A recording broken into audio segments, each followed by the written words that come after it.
রাধে রাধে, হরে কৃষ্ণ বন্ধুরা। আর সামনেই আসতে চলেছে রাধা অষ্টমী। এই বছর অর্থাৎ 2024 সালে রাধা অষ্টমী আপনারা কবে পালন করবেন এবং এই বিশেষ তিথিতে রাধা রানীকে কোন ভোগ আপনারা নিবেদন করবেন এবং কি রাধা রানীর প্রিয় ভোগ কি? বন্ধুরা, আজকের এই ভিডিওটি সেই বিস্তারিতে আপনাদের সাথে আলোচনা করব। শ্রীমতী রাধারানী ভাদ্র মাসের শুক্লপক্ষে অষ্টমী তিথিতে মধ্যাহ্নকালে জন্মগ্রহণ করেছিলেন। আর সেই জন্য ভক্তবৃন্দ প্রত্যেক বছর ভাদ্র মাসের শুক্লপক্ষে অষ্টমী তিথিতে এই দিনটি রাধা অষ্টমী হিসেবে পালন করেন। আর কেউ যদি একবার রাধা অষ্টমীর ব্রত পালন করেন তাহলে তার জন্ম জন্মান্তরের জানা অজানা যে পাপ আছে তা বিনষ্ট হবে। আর শাস্ত্রে বলা হয়েছে যে এক রাধা অষ্টমীর ব্রত হচ্ছে লক্ষাধিক একাদশীর ব্রতের সমান। আর শাস্ত্রে আরো বলা হয়েছে একবার রাধা অষ্টমীর ব্রত পালন করলে সমস্ত নদীতে স্নান করলে যে পুণ্য পাওয়া যায় তার সমান পুণ্য লাভ করা যায়। এক পর্বত সমান স্বর্ণ দান করলে যে ফল লাভ হতে পারে, রাধা অষ্টমীর ব্রত পালন করলে আপনি সেই পরিমাণই ফল লাভ করবেন। বন্ধুরা, যারা যারা জন্মাষ্টমীর ব্রত পালন করেছেন তাদেরকে রাধা অষ্টমী একইভাবে পালন করা উচিত, কারণ জন্মাষ্টমীর পূর্ণ ফল সম্পূর্ণরূপে পাওয়ার জন্য আর রাধা অষ্টমীর ব্রত কিন্তু অবশ্যই করা উচিত। রাধা হলেন কৃষ্ণের পরম প্রেয়সী, আর শ্রীকৃষ্ণ রাধা রানীর দ্বারা আকর্ষিত হন। আর রাধা রানীর আরেক নাম হচ্ছে মদন মোহন মোহিনী। রাধার দেহ নির্গত ঘ্রাণ দ্বারা শ্রীকৃষ্ণ আকৃষ্ট হয়েছিলেন। শাস্ত্রে আছে কেউ যদি শ্রীকৃষ্ণের পরম প্রেম লাভ করতে চান তাহলে অবশ্যই রাধা রানীকে সন্তুষ্ট করতে হবে। রাধা রানীর জন্ম যেহেতু মধ্যাহ্নকালে হয়েছিল তাই এই ব্রতটি 12টা পর্যন্ত হয়ে থাকে। 12টা পর্যন্ত উপবাস করে তারপরেই ভোগ নিবেদন করতে হয়। আর শ্রীকৃষ্ণের জন্মতিথি অর্থাৎ জন্মাষ্টমী যেমন শ্রীকৃষ্ণকে যেমন 56 রকমের নিবেদন করার রীতি আছে, ঠিক সেরকম ভাবেই রাধা অষ্টমী অর্থাৎ রাধিকার জন্মতিথিতেও আপনারা শ্রী রাধিকাকেও 56 ভোগ নিবেদন করতে পারেন। কিন্তু সকল ব্যক্তির পক্ষে 56 রকমের ভোগ নিবেদন করা সম্ভব নাও হতে পারে। সেক্ষেত্রে বন্ধুরা আপনারা এই 5টি ভোগ নিবেদন করতে পারেন যেগুলি শ্রী রাধিকার অত্যন্ত পছন্দের। রাধা অষ্টমীর পূর্ণ তিথিতে সেই ভোগগুলি যদি আপনারা নিজের হাতে বানিয়ে রাধা কৃষ্ণকে নিবেদন করেন তাহলে বন্ধুরা অবশ্যই আপনারা শ্রী রাধিকার ও শ্রীকৃষ্ণের আশীর্বাদ লাভ করতে পারবেন এবং রাধা কৃষ্ণের আশীর্বাদে আপনার পরিবারে শারীরিক মঙ্গল হবে। তো চলুন বন্ধুরা, এবার আমরা জেনে নিয়ে যাক শ্রী রাধিকার প্রিয় ভোগগুলির কথা। তাই বন্ধুরা, মূল পর্বে যাওয়ার আগে আমার সকল বন্ধুদের কাছে একটাই অনুরোধ করব যে ভিডিওটি সম্পূর্ণ রূপে দেখুন, আর দেখার পর ভালো লাগলে অবশ্যই কিন্তু একটি লাইক করবেন আর কমেন্টসে লিখবেন জয় শ্রী রাধা রানীর জয় ও জয় শ্রীকৃষ্ণের জয়। এবং বন্ধুরা, ভিডিওটি শেয়ার করবেন বন্ধু বান্ধব আত্মীয় জনদের সাথে। আর সামনেই আসতে চলেছে রাধা অষ্টমী, আর প্রচুর বন্ধুরা আছেন যারা বাড়িতেই রাধা অষ্টমীর ব্রত ঘরোয়া ভাবে করতে চান, আর তারা সবাই এই ভিডিওটি পেলে উপকৃতই হবেন। চলুন বন্ধুরা, এবার আমরা জেনে নিয়ে যাক এবছর 2024 সালে রাধা অষ্টমী কবে পালন করা হবে। বন্ধুরা, এবছর 2024 সালে রাধা অষ্টমী পড়েছে বাংলার 25শে ভাদ্র 1431, ইংরাজির 11ই সেপ্টেম্বর 2024 বুধবার। অষ্টমী তিথি শুরু হবে বাংলার 24শে ভাদ্র 1431, ইংরাজি 10ই সেপ্টেম্বর 2024 মঙ্গলবার রাত্রি 11টা বেজে 11টা মিনিটের এবং অষ্টমী তিথি সমাপ্ত হবে 25শে ভাদ্র 1431 বুধবার, ইংরাজির 11ই সেপ্টেম্বর 2024 বুধবার দুপুর 11টা বেজে 46 মিনিটে। বন্ধুরা, রাধা অষ্টমীর দিন কিন্তু খুব সকাল সকাল ঘুম থেকে উঠবেন, আর সম্ভব হয় ব্রহ্ম মুহূর্তে ঘুম থেকে উঠবেন। আর যদি ব্রহ্ম মুহূর্তে ওঠা সম্ভব না হয় তাহলে অন্তত সূর্যোদয়ের আগে ঘুম থেকে উঠে স্নান পর্ব সেরে ধোয়া পরিষ্কার পরিচ্ছন্ন বস্ত্র পরে নিন এবং চৌকিতে লাল বা হলুদ রঙের কাপড় পেতে তার মধ্যে শ্রীকৃষ্ণ ও রাধার মূর্তিটি স্থাপন করুন এবং সেই সঙ্গে আপনারা যদি চান ঘট স্থাপনও করতে পারেন। আর পঞ্চামৃত দিয়ে রাধা কৃষ্ণকে অভিষেক করাবেন। এরপর দুজনকে নতুন বস্ত্র পরিয়ে সাজাবেন। বিভিন্ন মন্ত্রের দ্বারা পুজো করতে হয়, আর যদি মন্ত্র না জানা থাকে তাহলে মহামন্ত্র বলে সকল দ্রব্য নিবেদন করুন। আর পদ্ম ফুল দিলে রাধারানী অধিক প্রসন্ন হন। এরপর ফুল, ফল, নৈবেদ্য, মিষ্টি সাজিয়ে নিবেদন করুন। আর আপনারা চাইলে অন্য ভোগও দিতে পারেন।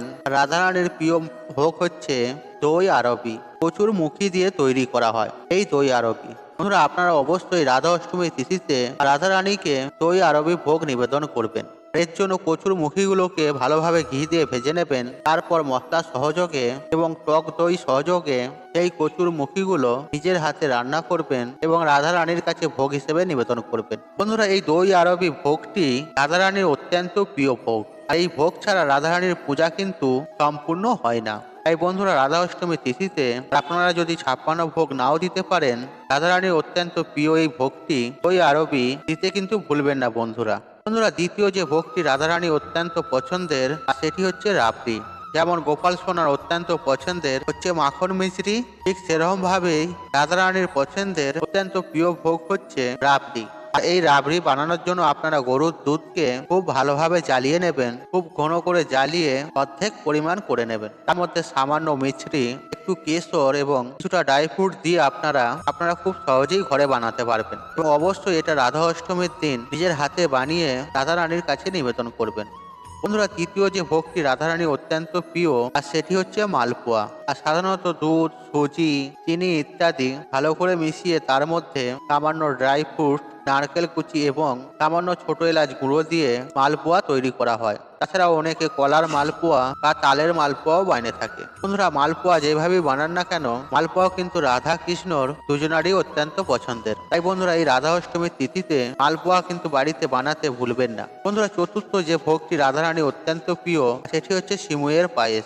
হ্যাঁ বন্ধুরা, সিমুইয়ের পায়েস রাধারানীর অত্যন্ত পছন্দের জিনিস। তাই বন্ধুরা, রাধা অষ্টমীর তিথিতে রাধিকার জন্ম তিথিতে রাতে সিমুইয়ের পায়েস আপনারা বানাতেই পারেন এবং শ্রীকৃষ্ণ ও রাধা রানীকে সিমুইয়ের পায়েস অর্পণ করতে পারেন। আর জন্মাষ্টমীর তিথিতে যেমন লুচি সুজি নিবেদন করা হয় শ্রীকৃষ্ণকে, ঠিক সেরকম ভাবেই রাধা অষ্টমীর তিথিতে রাধা রানীকে লুচি এবং তার সাথে সিমুইয়ের পায়েস ভোগ হিসেবে নিবেদন করতে পারেন। আর অনেক সময় অষ্টমীর তিথিতে অনেকেই অন্য ভোগ দেন না, সেক্ষেত্রে লুচি ও সিমুইয়ের পায়েস আপনারা ভোগ হিসেবে নিবেদন করতে পারেন।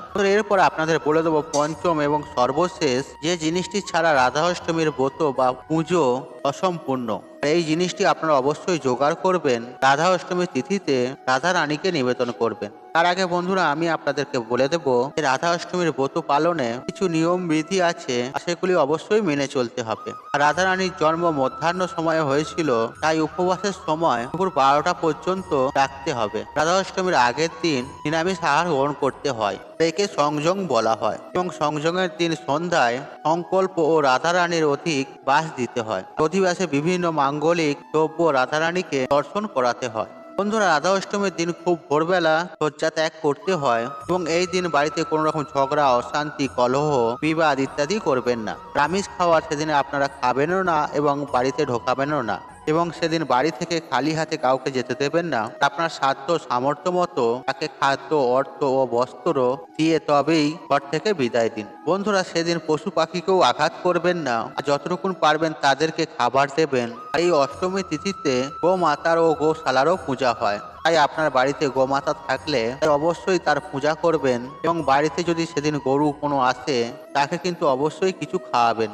তবে চলুন বন্ধুরা, এবার আমি আপনাদেরকে বলে দিই রাধা অষ্টমীর ব্রতটি কোন ফল ছাড়া অসম্পূর্ণ এবং এটি একটি ভোগ। আর এটি ছাড়া রাধা অষ্টমীর ব্রত কিন্তু অসম্পূর্ণ। আর সেই ফলটি হচ্ছে আতা ফল। আর সেই রাধিকার অত্যন্ত প্রিয় হচ্ছে এই আতা ফল। জন্মাষ্টমীর ব্রত যেমন তাল ছাড়া সম্পূর্ণ হয় না, ঠিক সেরকম ভাবে রাধা অষ্টমীর ব্রত ঠিক একই রকম ভাবে আতা ফল ছাড়া সম্পূর্ণ হয় না। এই ফলটি রাধারানীর অত্যন্ত প্রিয়। তাই বন্ধুরা, আপনারা রাধা অষ্টমীর তিথিতে রাধারানীকে যে ফলগুলি নিবেদন করবেন তার মধ্যে যেন অবশ্যই একটি আতা ফল থাকে। এই ফলটি কিন্তু বন্ধুরা রাধা অষ্টমীর আগেই জোগাড় করে নেবেন। এই ফলটি ছাড়া রাধারানীর পূজা কিন্তু সম্পূর্ণ হয় না। আপনারা যদি রাধা অষ্টমীতে রাধারানীকে 56 ভোগ নিবেদন করেন, তাতে একটি আতা ফল না থাকলে তাহলে সেই 56 রকমের ভোগ কিন্তু অসম্পূর্ণ হয়ে যায়। তাই বন্ধুরা, অবশ্যই এই রাধারানীকে এই আতা ফল নিবেদন করবেন। এছাড়াও আপনারা নারকেলের নাড়ু নিজের হাতে বানিয়ে শ্রী রাধিকাকে নিবেদন করতে পারেন। নারকেলের নাড়ু এবং তালের বড়া রাধিকা ও শ্রীকৃষ্ণের অত্যন্ত প্রিয়। তাই বন্ধুরা, অবশ্যই রাধা অষ্টমী তিথিতে এই দুইটি ভোগ কিন্তু অবশ্যই নিবেদন করবেন। বন্ধুরা, আপনারা যে ভোগই বানান না কেন, আপনাদের অন্তরের ভক্তির সাথে এই ভোগটি নিবেদন করবেন। এবং তাতে তুলসী পত্র দিতে একদমই কিন্তু ভুলবেন না বন্ধুরা। বন্ধুরা, আশা করছি এই ভিডিওটি আপনাদের ভালো লেগেছে। তাহলে ভিডিওতে একটি লাইক করুন, একটি কমেন্ট করুন, শেয়ার করুন এবং বন্ধু বান্ধব আত্মীয়জনদের সাথে শেয়ার অবশ্যই করুন। মনে রাখবেন, আপনার একটি শেয়ার অনেক মানুষকে উপকৃত করে তুলতে পারে। আর আপনি যদি আমার চ্যানেলে নতুন হয়ে থাকেন তাহলে চ্যানেলটি অবশ্যই সাবস্ক্রাইব করুন এবং পাশে থাকুন অন রাখুন, কারণ নিত্য নতুন ভিডিও সবার আগে দেখার জন্য। ঈশ্বর আপনার মঙ্গল করুক, আপনি সুস্থ থাকুন, নিরক্ষণ আপনার দিন মঙ্গলময় হোক। হরে কৃষ্ণ, কৃষ্ণ কৃষ্ণ হরে হরে।